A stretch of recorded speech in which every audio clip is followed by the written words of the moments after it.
Hi guys, कैसे हैं आप लोग। अस्सलाम वालेकुम, नमस्ते, सत श्री अकाल। जी गाइस, मैं आज ट्रांसपोर्टेशन का नेक्स्ट लेक्चर लेकर आया हूँ। तो गाइस, देखते हैं ट्रांसपोर्टेशन में हमें जो सिलेबस में हमने प्रोवाइड करवाया था उस सिलेबस के अकॉर्डिंग क्या है। तो मैंने ये बताया था आपको, देख सकते हैं आप ट्रांसपोर्टेशन इंजीनियरिंग स्क्रीन पे दिख रहा होगा आपको। ठीक है गाइस, हाईवे इंजीनियरिंग दो पार्ट किया था मैंने, हालांकि 4 पार्ट में है लेकिन मैंने 2 पार्ट करके ही बताया आपको। Highway engineering, railway engineering, airport और हार्बर। तो एयरपोर्ट और हार्बर तो थ्योरेटिकल है, मैंने बताया था वहाँ, और 2-3 न्यूमेरिकल है, उनको तो कभी मैं लास्ट में कवर कर लूँगा। बाकी अभी जो है हम लोग के फ्रेंड्स और जो जानने वाले हैं, जो सब्सक्राइबर हैं, उन्होंने अभी डिमांड की है कि भाई आप रेलवे इंजीनियरिंग की पहले नोट्स और उनको ब्रीफली लेके आएँ, हमें ज़रूरत है। तो गाइस, इस वीडियो में हम लोग रेलवे इंजीनियरिंग देखेंगे। ठीक है गाइस, बहुत सारे डिमांड्स आ रहे थे लेकिन हम तो स्टार्ट करने वाले थे, हाईवे से स्टार्ट करने वाले थे, लेकिन बहुत से डिमांड आने के बाद हमें रेलवे इंजीनियरिंग चालू करना पड़ रहा है। ठीक है गाइस, देख सकते हैं आपको स्क्रीन पे दिख रहा होगा रेलवे इंजीनियरिंग का पूरा ये सिलेबस है। सिर्फ दिख रहा है ये सिलेबस इतना बड़ा, बाकी ये सब एक एक पॉइंट, एक टर्म्स वाले सब है, कुछ नहीं, बस इसको सिर्फ जानना है और इसके एप्लीकेशंस के बारे में जानना है।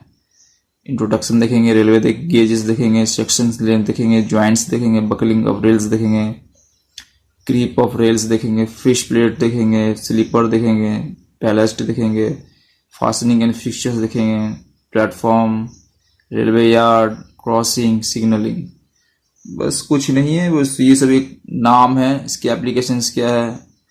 तो हम सिविल वाले के लिए भी सिर्फ जानना है और किस मेथड से और क्या है इसका एप्लीकेशन, बस इतना ही सिविल वाले के लिए ज़रूरत है। बाकी सारे डिज़ाइन क्राइटेरिया तो मैकेनिकल में आते हैं। गाइस, तो देखते हैं आगे क्या आने वाला है। ठीक है जी गाइस, देख सकते हैं आप लेक्चर 2। ठीक है, ट्रांसपोर्टेशन इंजीनियरिंग लेक्चर 2 है और रेलवे इंजीनियरिंग हम लोग स्टार्ट करने जा रहे हैं।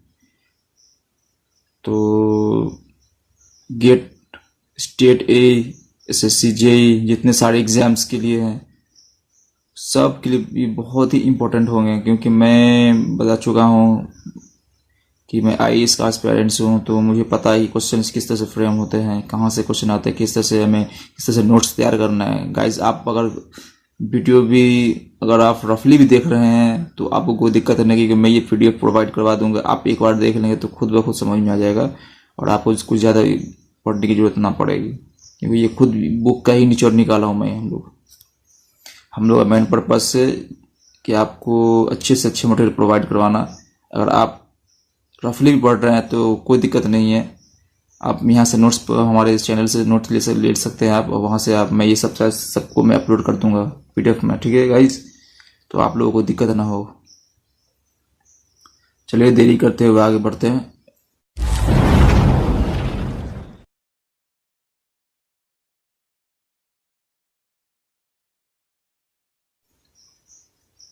तो देख सकते हैं आप इंट्रोडक्शन में, देख सकते हैं आप, the modern steam engine was invented by George Stephenson of England. जो इसका मॉडर्न इंजन स्टीम था उसका तो आपको पता होगा, यहाँ पर दिख रहा है, आप उतना समझ भी नहीं होंगे। जॉर्ज स्टेफसन जो है, जो इंग्लैंड के हैं, उन्होंने 1814 में इसका प्रोड्यूस किया था, या इन्वेंट किया था, जो कह सकते हैं आप। He succeeded in running the first train of the world on the 27 सितंबर, इतना उसकी कामयाबी रही पहली ट्रेन चलाने की। कब? 27 सितंबर 1825 में। ये क्वेश्चन आ चुका है गाइस, ये फर्स्ट सक्सेसफुल ट्रेन कब स्टार्ट हुई थी, ईयर्स पूछा है, हो सकता है इस बार डेट पूछ ले, तो याद रखना गाइस, ये बहुत ही इंपॉर्टेंट है। ये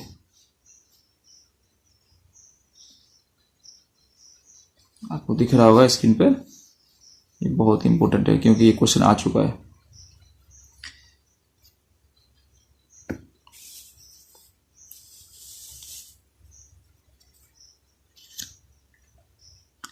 the first train in India was run.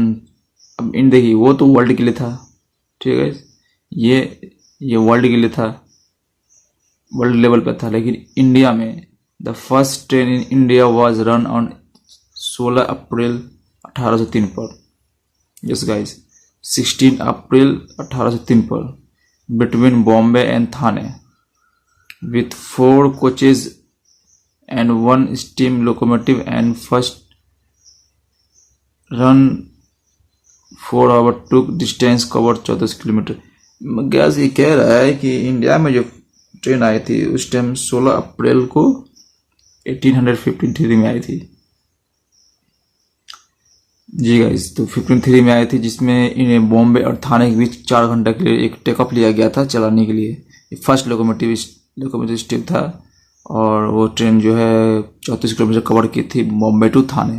ये तो आपको पता होगा, आप एस्पायरेंट से तो आपको पता ही होगा, आप कंप्लीट किए हो तो आपको पता ही होगा। बाकी जो न्यू यूनिवर्सिटीज़ के स्टूडेंट्स हैं उनके लिए तो ये नया बात है, क्योंकि उसका अगर एंट्री कर रहे हैं पेपर में तो उनके लिए तो नया बात है। तो आप देख सकते हैं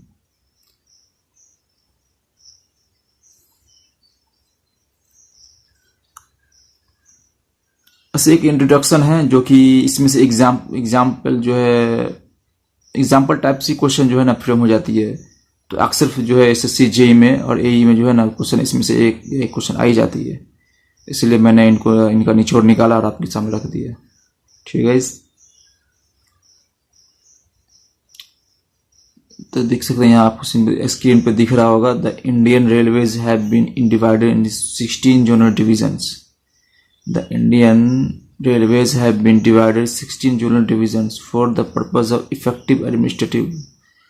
ठीक है, तो इंडिया में क्या किया है कि 16 डिवीजन किया है, जोनल सिस्टम का डिवीजन कर दिया है, जहां एडमिनिस्ट्रेटिव एक क्या बोलते उसको आप, रेलवे की जो सारी व्यवस्था है, किस तरह से रेलवे की व्यवस्था रहेगी, किस तरह से रेलवे इस रूट में किस तरह से चलेगी, कैसे क्या है, सारी व्यवस्था जो है वो एक जोनल सिस्टम से कर दिया गया है, जो कि आप देख सकते हैं।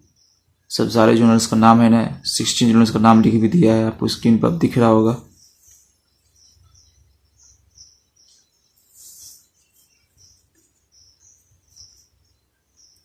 दिख रहा है स्क्रीन पे, आपको देख सकते हैं यहाँ सेंट्रल रेलवे। इसमें से क्वेश्चन तो आते ही आते हैं, इसमें से जेई में तो आते ही आते हैं, ये क्वेश्चन रहता ही है इनसे। सेंट्रल रेलवे जो मुंबई में है, वेस्टर्न रेलवे मुंबई सेंट्रल में है। आप इनको पॉज करके भी देख सकते हैं, आप समझ सकते हैं, और थोड़ी सी रिमेंबर करने की ज़रूरत है, याद करना जरूरी रहता है। ठीक है, खैर मैं यहाँ मैप बोल भी दे रहा हूँ। Central railway Mumbai, western railway Mumbai cantt central, eastern railway Kolkata, northern railway New Delhi,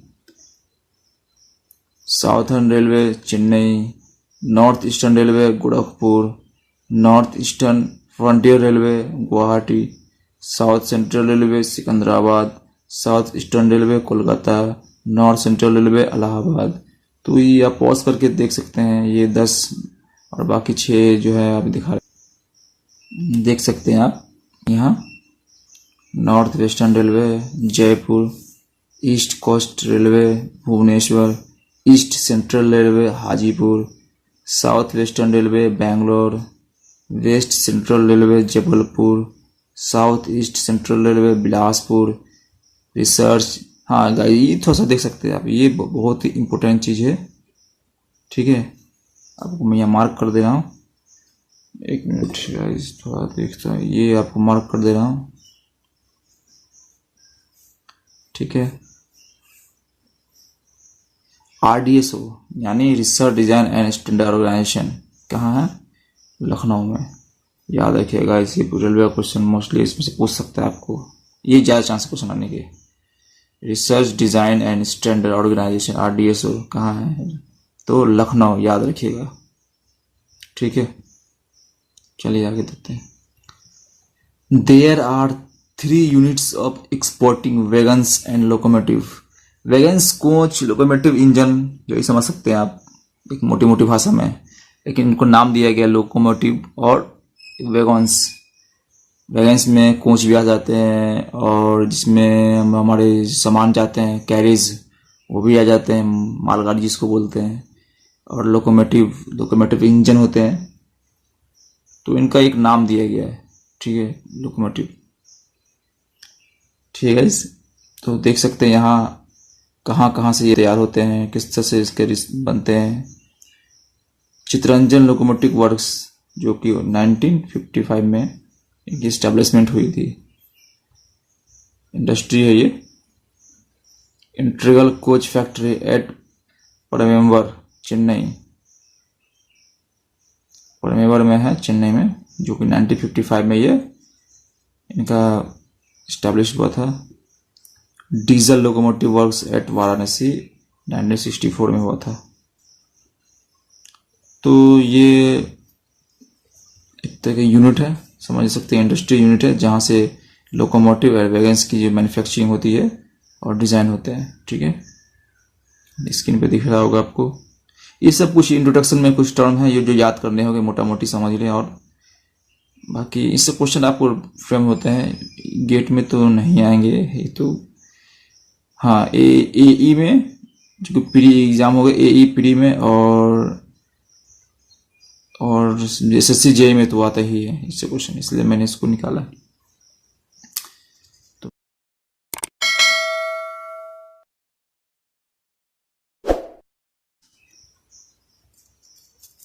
जी गाइस, रेलवे गेजेस, ये सब टर्म है, मैंने बताया था उसमें, सिलेबस में दिखाया था कि इसमें आपकी गेजेस के बारे में पूछे जाते हैं। मैं आपको दिखा रहा हूँ, यहाँ देख सकते हैं आप, देखिए सिलेबस में रेलवे गेजेस है ना, देख सकते हैं आप रेलवे गेजेस। तो द क्लियर, स्क्रीन पर दिख रहा होगा आपको, the clear distance between inner face of two near rails, their top is called gauges.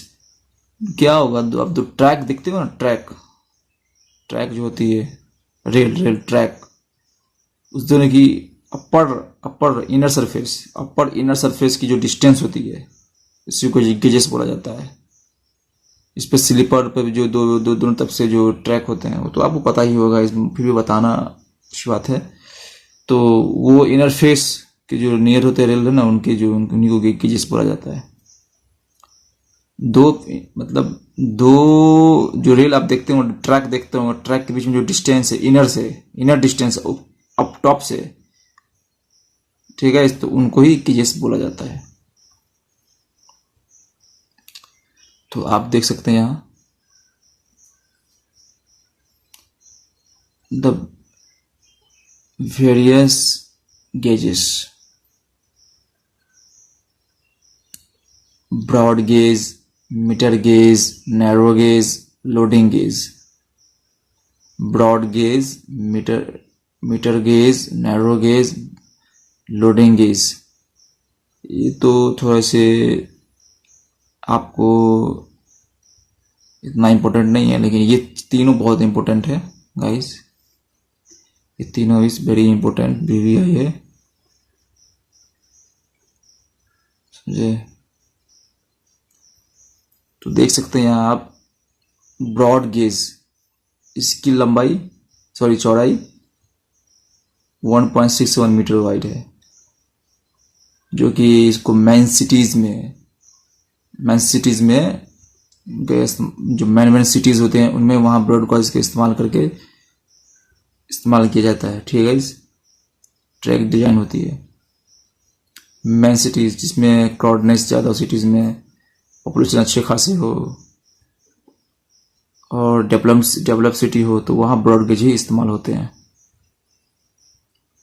Metre gauge जी आप देख सकते हैं, नाम से ही मीटर गेज है, तो ये मीटर गेज ही इसकी वाइड होती है, चौड़ाई जो है इसकी 1 मीटर ही होती है। नैरो गेज तो इनकी वैल्यू देख सकते हैं 0.762 मीटर वाइड है। अब loading gauge, the gauge representing the maximum width and height up to which railway vehicle run. देखिए आप समझ सकते हैं क्या वो कह रहा है। द गेज रिप्रेजेंट करे maximum width and height up to which railway vehicle is, यानी रेलवे व्हीकल चल सके, वो हाइट और वो विड्थ लोडिंग गेज में आती है। ठीक है गाइस, तो आप देख सकते हैं, आपको स्क्रीन पर दिख रहा होगा, पॉज करके आप पढ़ भी सकते हैं। ज़्यादा कुछ लिखा नहीं है, पर टर्म लिखा मैंने, आप एग्जाम में खुद भी लिख सकते हैं। अगर आप एक यूनिवर्सिटीज़ के स्टूडेंट है तो आपको कोई दिक्कत ना होगी। बाकी एसएससी जेई के हैं तो उनको तो टर्म से भी याद रखना है, और गेट के हैं तो गेट में तो इसी क्वेश्चन इंट्रोडक्शन से उतना नहीं आते हैं। ठीक है गाइस, बाकी आईएएस में है तो आप देख सकते हैं, आपके हेल्पफुल हो सकता है ऑब्जेक्टिव टाइप के लिए। बाकी आईएएस में डिज़ाइन बहुत है इनके, तो आगे बढ़ेंगे हम लोग, ब्रीफ से जाएंगे, जीरो से स्टैंडर्ड जाएंगे, टेंशन वाली बात नहीं है। ठीक है गाइस, अब रियल सेक्शंस क्या होते हैं आप देख सकते हैं यहाँ। रियल सेक्शंस क्या होते हैं, सेक्शन होता है ना, रियल सेक्शन, वो क्या होते हैं। तो the rail are continuously steel section laid along the two parallel lines over sleeper. ये बोल रहा है कि रेल जो पटरी होती है, पटरी समझिए, वो कंटिन्यूस होती है, स्टील की बनी होती है, और वो स्लीपर पर पैरेलल लाइन कंटिन्यूस रहती है। आप देख सकते हैं जब ट्रैक पर चलते, आप स्लीपर देखे हुए हैं, बीच में स्लीपर रहते 3 पार्ट करके। ठीक है इस, तो 1 2 3 करके स्लीपर रहते हैं, उस पर से ट्रैक जो है पैरेलल रहते हैं, पैरेलल। आप देख सकते हैं, आप खुद लाइव देखते होंगे। They form a suitable track form stand and should be strong enough to bear and stay developed into the crack. अब देख सकते हैं ये एक लैंग्वेज है, बाकी आप पढ़ भी सकते हैं, फिर मैं बता दे रहा हूँ। should be strong enough to bear and stress developed in the track due to wheel loads, lateral and other forces as well variation due to temperature changes। अब ये कह रहा है कि ट्रैक क्या करता है आपको पता है गाइस, वो सारे लोड्स को, मतलब लोडिंग जो वेरिएशन होती है लोड्स को एक यूनिट लोड में कन्वर्ट करके उस सॉइल में थ्रो करता है, स्लीपर थ्रो सॉइल में जाती है। तो यहाँ पर बोल रहा है कि वो प्रिवेंट वो करता है किस चीज़ से, जो कि लेटरल लोड है इस पर एक्ट होती है जब व्हील चलती है। तो ठीक है गाइस, टेम्परेचर वेरिएशन होता है, फ्लेक्सिबिलिटी होती है उस ट्रेल में, सबको मेंटेन करता है ट्रेल। तो ये तो आपको पता ही होगा। ठीक है, तो मेन पॉइंट यहाँ देखना। ठीक है, ये लैटरल और व्हील लोड और टेम्परेचर वेरिएशन, ये सब चीज़ है मैंने आपको। ठीक है, आप बस कर पढ़ सकते हैं थोड़ी देरी के लिए, सिर्फ पढ़ लीजिए बस, आपको खुद ब खुद समझ में आ जाएगा, क्योंकि मैं एक सिंपल लैंग्वेज के इसमें ही इसको डिज़ाइन किया हूँ।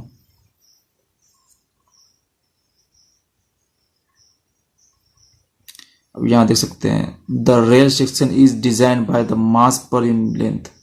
अच्छा, ऊपर में तो इनका रेल सेक्शन के मतलब जो क्या इनकी इम्पोर्टेंस है, क्या मतलब क्या एप्लीकेशन है, तो मैंने आपको दिखा दिया यहाँ।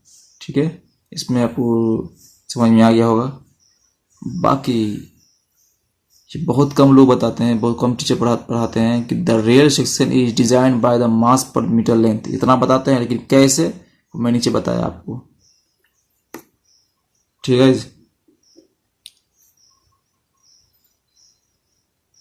The rail section is design by the mass पर मीटर लेंथ। अब किस तरह से है तो देख सकते हैं यहाँ, in order to assess the suitability of the rail section, मतलब किस गेज में क्या है, रेल की सेक्शन की किस तरह से सुइटेबिलिटी होगी, क्या बेस्ट होगा इनके लिए, रेल सेक्शन किस तरह से होना चाहिए, किस तरह से उसको हम लोग फाइंड मतलब एडॉप्ट करते हैं। तो नीचे मैं बता रहा हूँ आपको, the mass of the rail in tons in linked, the mass of the rail is ton is linked to the locomotive in tons to the empirical. अब देखिए, रेल तो टन्स में, मतलब आपको पता टन्स कितने होते हैं, टन्स में ही जो उनके मतलब मास होते हैं वो टन्स में आते हैं, जो कि वो लिंक्ड होते हैं, किससे लोकोमोटिव होते हैं, जो इंजन होते हैं उससे लगे होते हैं, इंटर्न्स है। तो इसके लिए एक डिजाइन फॉर्मूला रखा गया है कि किस तरह से रेल सेक्शन है, क्योंकि रेल पे जो टन्स टन्स के हिसाब से वेट आने वाली है, उसकी मासेस लगने वाली है।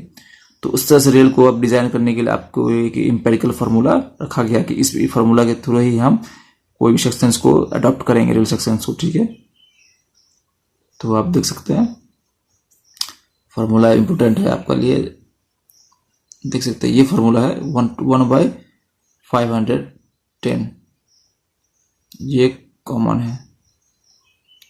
ठीक है, इसके देख सकते हैं आप। अब यहाँ देख सकते हैं एग्जाम्पल थ्रू मैंने बोला कि अगर लोकोमोटिव 23 टन का है तो इसकी करस्पॉन्डिंग सेक्शन वैल्यू क्या होगी। मतलब लोकोमोटिव या इंजन की बात हो रही है, अगर वो 23 टन का है तो इस पर जो रेल होगी, रेल सेक्शन होगी, किस तरह से होगी। तो ये फार्मूला है 23 इंटू टन्स का 1030 है ना, 23 इंटू 1000 अपन इतना, तो जो कितना किलोग्राम पर मीटर पर आपको आ जाएगा। अब देखिए ये आपको तो समझ में आ गया यहाँ तक। और आप अब यहाँ देख सकते हैं इसी फॉर्मूला के अकॉर्डिंग जो है इंडियन रेलवे जो है ना अपना गेजेस के हिसाब से, मास के हिसाब से उनको सेक्शन प्रोवाइड करते हैं। ब्रॉड गेज में 55 रेल नाम के जो एक मतलब इंडिकेशन होती है, वो सेक्शंस का नाम होते हैं। क्यों होते हैं? क्योंकि इसकी मास 55 kg। मीटर गेज में 45, 35, 30R। तो रेल, ठीक है, इस आर को रिप्रेजेंट करता है, रेल के लिए रिप्रेजेंट करता है कि 45 रेल मतलब मीटर गेज में आती है। और ब्रॉड गेज तो ऊपर में दिखा है आपको 55, और मास पे डिपेंड, जो इसकी मास होगी वो रेल सेक्शन होगी। ठीक है, इस तो आप देख सकते हैं, यहाँ देख सकते हैं नैरो गेज। तो इससे क्वेश्चन तो एक रहता ही रहता है। ठीक है गाइस, तो आप ध्यान देंगे इस पर। बाकी बहुत ही आपके लिए हेल्पफुल होगा ये सारे लेक्चर्स और सारे टॉपिक्स जो है मैंने कवर करके निचोड़ निकाला है। तो मैं बराबर कह रहा हूँ आपको, आप टेंशन ना लें, आपको बेस्ट से बेस्ट मटेरियल प्रोवाइड की जाएगी। तो आप देख सकते हैं यहाँ तक। ठीक है, तो यहाँ देख सकते हैं आप एक रिविजन कर सारे रेल सेक्शंस के पार्ट है पूरा, किस तरह से रेल सेक्शंस अडॉप्ट होते हैं, किस तरह से रेल सेक्शंस के फार्मूलेज होते हैं। ये बहुत कम टीचर बताते हैं कि क्या फार्मूला लगता है, किस तरह से डिजाइन होती है। ठीक है, तो आप देख सकते हैं आपके लिए बहुत ही इम्पोर्टेंट होने वाला है। चलिए आगे बढ़ते हैं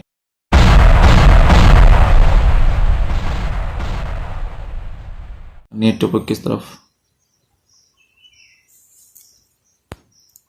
देख सकते हैं आप टाइप्स ऑफ रेल सेक्शंस। अब ये नया है ना, टाइप्स ऑफ रेल सेक्शंस। अब रेल सेक्शंस के टाइप कैसे होते हैं, तो गाइस देख सकते हैं आप double head rail, bull head rail, flat head rail, जिसकी ओवरऑल डायमेंशन होती है लेंथ, हाइट समझ सकते हैं, या डायमेंशन या हाइट ले ले आप, हाइट। ठीक है, तो हाइट इनकी होती है 153 mm, बुल हेड की हाइट होती है 155 mm, और फ्लैट हेडेड हाइडल की होती है इतना, जो कि 142.9 mm गाइस इसकी हाइट होती है। ठीक है, तो एग्जाम में हाइट पूछता है। ठीक है, क्योंकि तीनों में तो वो तीनों के वेट्स अलग होते हैं, तीनों के वेव अलग होते हैं, फ्लैंज अलग होते हैं, सबके अलग अलग हाइट होते हैं। तो उसमें क्वेश्चन मैंने देखा, उसमें क्वेश्चन सिर्फ हाइट पूछा हुआ है। मैंने क्वेश्चन दे दिया फ्लैट हेड रेल, इसकी हाइट क्या है, तो ये याद रखेंगे। ठीक है, और इंडिया में जो हम लोग अडॉप्ट करते हैं वो फ्लैट हेड रेल ही इस्तेमाल होती है। सेक्शन जो है उसके डिज़ाइन जो है, उसकी जो स्ट्रक्चर है, टाइप्स जो सेक्शन रेल है, वो फ्लैट हेड रेल ही इस्तेमाल होते हैं। ठीक है, तो देखते हैं आगे। अच्छा, लेंथ ऑफ रेल। जी गाइस, लेंथ ऑफ रेल। तो फॉर ब्रॉड गेज के लिए 12.8 यानी 12.8 मीटर स्टैंडर्ड है उनका, और 4 मीटर गेज के लिए 11.89 मीटर स्टैंडर्ड है। रेल लेंथ, रेल की लेंथ कितनी होनी चाहिए? एक सेक्शन की जो लेंथ होनी चाहिए तो रेल लेंथ ही होगा, वो सेक्शन रेल लेंथ ही होगा। तो कितना रखना है हमको? तो यहाँ पर ब्रॉड गेज के लिए इतना और 4 मीटर गेज के लिए इतना। ठीक है गाइस, थोड़ी सी तबीयत ठीक नहीं है, मैं आवाज़ थोड़ी सी आपको लाउड नहीं बोल पा रहा हूँ, तो आप समझ सकते हैं। ठीक है, बस याद रखें, मैंने आप पॉज करके देख सकते हैं आराम से। ठीक है गाइस, पॉज करके देख सकते हैं। आपको ज़्यादा कोई दिक्कत, कुछ ज़्यादा पढ़ने की ज़रूरत नहीं है, यहाँ मैं सारे आपको प्रोवाइड कर रहा हूँ। तो आप अगर SSC जेईई की तैयारी में भी नहीं, अगर आपको टाइम मिला तो आप यहाँ से डायरेक्ट आप PDF डाउनलोड करके आप आराम से जो है एग्ज़ाम को आप अच्छे अटेम्प्ट कर पाइएगा। क्योंकि यहाँ तो खुद ब खुद यहाँ एक टर्म रहेगा, आपको पता रहेगा, टर्म्स याद रहेगा, और खुद इमेजिन्स करके आप कुछ लिख भी सकते हैं अगर यूनिवर्सिटी के स्टूडेंट्स है तो। बाकी जेईई गेट है तो उनके लिए तो बहुत इंपॉर्टेंट है, आप समझ सकते हैं, आपके लिए एक टर्म बड़ा है। ठीक है, तो चलिए देखते हैं। अब कुछ टर्म्स हैं जो रेल से जुड़े हुए हैं, जो जानना बेहद जरूरी है। ठीक है, rolling loads convert into point load. अच्छा, रेल का क्या काम है? रेल का वर्क बता रहा है ये, रेल वर्क है ये। ठीक है, ये रेल का वर्क बता रहा है। The methods of rail manufactured by open hearth duplex method. अच्छा, रेल्स को बनाने के लिए ये भी क्वेश्चन आया हुआ है SSC जेईई में। जी बिल्कुल गाइस, ये क्वेश्चन आया हुआ है SSC जेईई में कि the methods of the rail manufactured by the open hearth and duplex method. ये दो मेथड से ही रेल मैन्युफैक्चर होते हैं, याद रखिएगा। पॉज करके देख सकते हैं आप। कुछ टर्म है जो हम लोग देख रहे हैं। ऑन क्रॉसिंग, ठीक है गाइस, उसके बाद है on crossing points, on crossing and points, medium carbon and high magnesium is used. तो जहाँ जहाँ पर क्रॉसिंग है ना, जहाँ जहाँ पर क्रॉसिंग है, जहाँ जहाँ पॉइंट्स है, जहाँ पर हम लोग गेट जो पास करते हैं, क्रॉस करते हैं, क्रॉसिंग पॉइंट से जो ये है, जो हम लोग जहाँ गेट पास करते हैं ना, जब रेल चली जाएगी तो हम लोग आगे बढ़ेंगे, ट्रैक पास करेंगे, तो उन दोनों जगह पे जो है इसका जो रेल होती है वो medium carbon and high magnesium से बनी हुई होती है। ठीक है, rails are made of high carbon steel to resist wear and tear. अब देखिए, रेल को बनाया जाता है तो क्यों बनाया जाता है? हाई स्टील से, कार्बन से, जो हाई कंटेंट कार्बन क्यों रहती है? क्योंकि वो वियर और टियर को सहन सके। जी गाइस, वियर और टियर को सहन सके, इसके लिए वो डिजाइन किया जाता है, वहाँ हाई कार्बन स्टील यूज की जाती है। मिनिमम टेंसाइल स्ट्रेंथ शुड भी इतना। टेंसाइल क्वेश्चन आ जाता है कि टेंसाइल, इसमें जो है ना, जब लोड एक्ट होती है तो उसमें कंप्रेसिव होती है, एक जोन में टेंसाइल होती है। तो दो जो टेंसाइल स्ट्रेंथ है जो है इतनी होनी चाहिए। आप टर्म याद रखें, आगे चलेंगे धीरे धीरे सबको ब्रीफ बताएंगे, ये सिर्फ इंट्रोडक्शन क्लास है, तो आप देख सकते हैं। Rail is tested by falling weight test before used. अच्छा, ये तो हो गया मिनिमम। अब जब हम इसको एप्लीकेशन में लाते हैं ना, जब वो मैन्युफैक्चर हो जाते हैं, उसको जब एप्लीकेशन में लाते हैं, उससे पहले एक टेस्टिंग होती है, उसको बोलते हैं फॉलिंग वेट टेस्ट। ठीक है, तो उस फॉलिंग वेट टेस्ट के थ्रू ही हम टेस्ट को चेक करते हैं कि क्या ये एफिशिएंट है कि नहीं, बनने के बाद भी जो हम यूज़ करने जा रहे हैं। तो उसी को बोला जाता है rail is tested by falling wait method. ठीक है गाइस, तो ठीक है गाइस, तो आप देख सकते हैं पूरी मैं बता दिया हूँ। ये टर्म, कुछ टर्म है जो आपको याद रखने की ज़रूरत है, पॉज करके आप याद कर लेंगे तो बेहतर है आपके लिए। ठीक है, तो जो कि कुछ टर्म है रेलवेज के, और मैंने बताया आपको कितने हेल्पफुल होने वाले हैं आपके लिए। ठीक है गाइस, तो मैं एक बार रिवीजन कर दिखा रहा हूँ आपको ऊपर से नीचे तक, किस तरह से मैंने एक पॉइंट आउट किया है क्या पढ़ना है, किस तरह से पढ़ना है। ठीक है, तो आप देख सकते हैं